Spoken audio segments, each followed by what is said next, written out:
7वें दिन की आप बात करेंगे, हफ्ते पूरे होने की बात करेंगे, तो सबसे तेज हमला जो हुआ है वो खार्किव शहर पर हुआ है। ये तस्वीर आप देखिए, मिसाइल हमले में यहां पर इमारत जो है वो उड़ा दी गई है। 12 लोगों की मौत की पुष्टि हो गई है, 112 लोग घायल हो गए हैं। पुलिस मुख्यालय ये है जिसकी बिल्डिंग पिछले कई घंटों से लगातार धधक रही है। तस्वीर देखिए आप, आग की लपटें आपको नजर आ जाएंगी और ये खूबसूरत इमारत जो है अब यहां पर धराशायी हो रही है। कुछ वैसे ही धराशायी हो रही है जैसे यूक्रेन की खूबसूरती, यूक्रेन की सरजमी जो है वो धीरे धीरे रूसी हमले में। अब देखिए, एक तरफ आपको तस्वीर दिखा रहे हैं, दूसरी तरफ क्या कुछ कहा जा रहा है। जेलेंस्की की तरफ से कहा जा रहा है कि इस बमबारी को आप रोक दीजिए, जब आप युद्ध को रोक देंगे तब हम बातचीत करेंगे। वहीं दूसरी तरफ अगर बात की जाए तो ये देखिए, यहां पर बाइडेन की तरफ से कहा जा रहा है कि तानाशाह को सजा जरूर मिलेगी। बाइडेन की तरफ से तमाम बड़ी बातें कही गई, कहा गया रूस इतना अकेला कभी नहीं था, युद्ध रोका जाए तब बातचीत की जाएगी। लेकिन इन सब के बीच में एक तस्वीर आपको हम दिखा रहे हैं जो धधक रही है, जो युद्ध की कहानी है। और तीसरी तरफ व्लादिमीर पुतिन जो शुरुआत से ही कह रहे हैं कि यहां पर यूक्रेन की जिस फौज है उसको पूरी तरीके से डीमिलिटराइज किया जाए और वहां की सरकार जो है उसे बदला जाए। बार बार पुतिन ये भी कह रहे हैं कि पश्चिम यानी वेस्टर्न कंट्रीज जो हैं वो झूठ का पुलिंदा है, झूठी बातें कहती हैं। लेकिन जेलेंस्की अपनी बमबारी की बात करते हुए, हालांकि हम आपको बता दें कि तीनों के अपने अपने वर्जन्स हैं। एक बड़ी बात जो तमाम एक्सपर्ट्स भी कहते हैं कि जब युद्ध की शुरुआत होती है तो सबसे पहले मौत जो होती है वो सत्य की हो जाती है। ऐसे में तीनों पक्ष हम आपको दिखा रहे हैं, तीनों पक्ष की बातें आपको बता रहे हैं ताकि आप समझें और अलग अलग एक्सपर्ट्स से समझने की कोशिश कर रहे हैं कि जो तीनों दावे हैं उनमें कितनी सच्चाइयां हैं। लेकिन एक तरफ ये तस्वीर जो आज के यूक्रेन की कहानी है, एक तरफ ये तस्वीर जो ये बता रही है कि खार्किव जो कि यूक्रेन का दूसरा सबसे बड़ा शहर है, जो कभी सोवियत संघ की राजधानी भी हुआ करता था यूक्रेन की, वो आज धधक रहा है। केवल 40 किलोमीटर की दूरी है।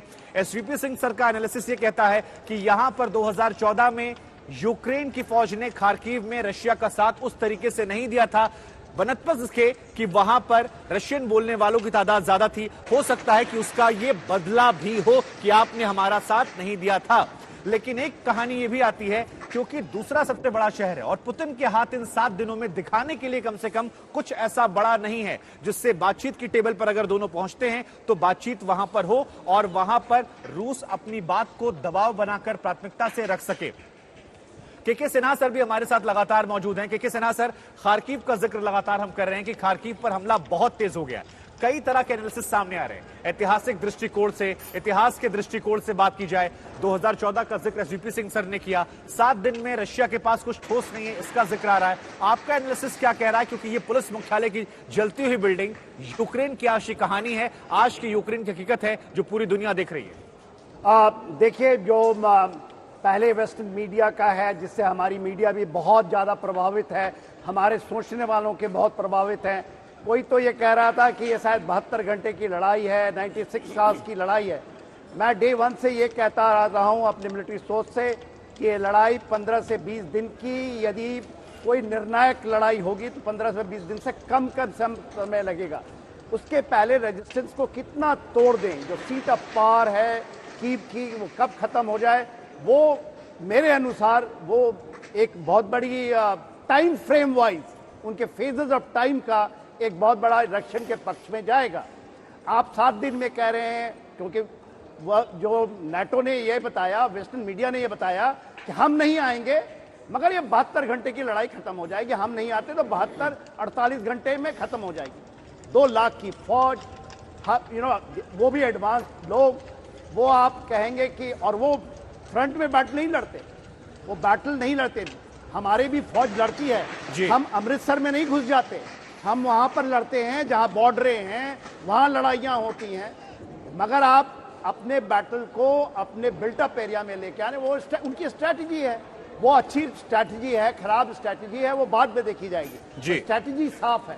देखिए, ये जो लड़ाइयां हैं, जो बिल्डअप एरिया की लड़ाइयां हैं, और रशिया ने अपने पूरे जो डॉक्ट्रिन है उसको चेंज किया पहली बार। अब तक वो उस इलाके को आइसोलेट करने के बाद उसकी पॉन्डरिंग करता था, तो उसको कोई मतलब नहीं होता था जब ग्रैड बैटरी फायर करती है क्लोज रेंज से 20 बाई 20 किलोमीटर्स एक बैटरी, उसमें फतिंगे तक नहीं बचते, मगर वो उसने नहीं कर रहा है। मेरा जैसा सोच है, जो मैं समझता हूं, he is going for seize and seat of power. और जो भी उनका वहां पर, जैसे आपने देखा खार्किव के अंदर में, खार्किव 40 किलोमीटर दूर है, जी। 40 किलोमीटर दूर और रशियन बॉर्डर के साथ है। किसी भी खार्किव को पकड़ने के लिए in my judgement 2 to 3 divisions of armoured division को घेरने में लगता है। मगर वो क्या फौज लेकर आया है? नॉट मोर देन, क्योंकि 1 लाख फौज, 1-1.5 लाख फौज से वो कर रहा है। उसमें की लॉजिस्टिक एलिमेंट्स हैं। तो एक्चुअल जो फाइटिंग फोर्सेस हैं वो आपके मैकेनाइज्ड हैं, उनके फायर पास हैं, और वो जो कर रहा है वो प्रिसीजन। कोलैटरल डैमेज बहुत होगा, लोग मारे जाएंगे। मगर ये कहना, और देखिए मेरी क्या है, मैं समीक्षा अपनी सोच विचार से करेक्ट करके आपके सामने रखूं, जिससे कि दोनों पक्ष, आप कहीं एक सोच को लेकर के और उसको कहोगे कि वो हार है जीत है। कल तो ये यहां तक कह गए लोग कि यदि 6ठा दिन निकल गया तो हार गए। ये हार टाइम फ्रेम में नहीं होती जी, ये टाइम फ्रेम। और मैं बार बार ये कह रहा हूं, यदि थोड़ा और रेजिस्टेंस आएगा तो ये लड़ाई निर्णायक 15 दिन के बाद होगी। क्योंकि यदि जिस तरह से कर रहे हैं तो क्या है, पूरा का पूरा तबाह हो जाएगा। आपका जो यूक्रेन है, उनकी जितने भी, यूक्रेन 10वें नंबर पे आज मिलिट्री इक्विपमेंट, हार्डवेयर, वेपन का है।